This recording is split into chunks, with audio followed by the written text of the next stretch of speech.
No one believed me when I told them that my reflection in the mirror was alive. "Grow up, dude.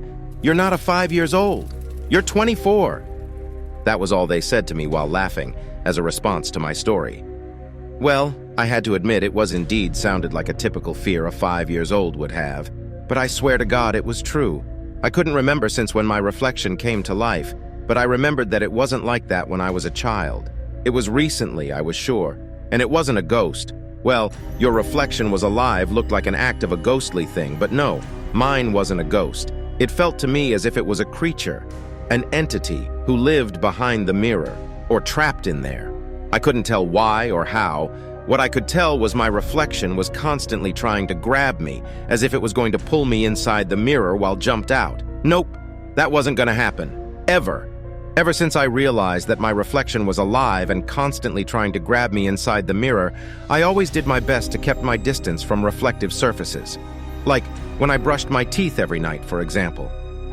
I always stood a few meters from the mirror so it wouldn't be able to grab me. The entity in the mirror was constantly showing a grumpy and angry face every time it was just the two of us in the room. No matter how I tried to smile in front of the mirror, the entity behind it never smiled. Never. It always looked grumpy and angry. One day I took off from my flat for a sightseeing in the mall nearby when suddenly an earthquake occurred. It was a huge one. Everyone was hysterical. They were running around in panic looking for a shelter. I ran to cover myself under a table to avoid getting hit by anything that fell, but I was too late. I didn't realize something fell from above me and hit me in the head. I fell down and I groaned from the pain. As the pain slowly faded, I looked around. The earthquake had stopped. The mall was slightly dark. The light was out. It was messy in there.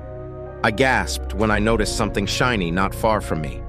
I turned my head and I saw a mirror, probably from the fitting room near me.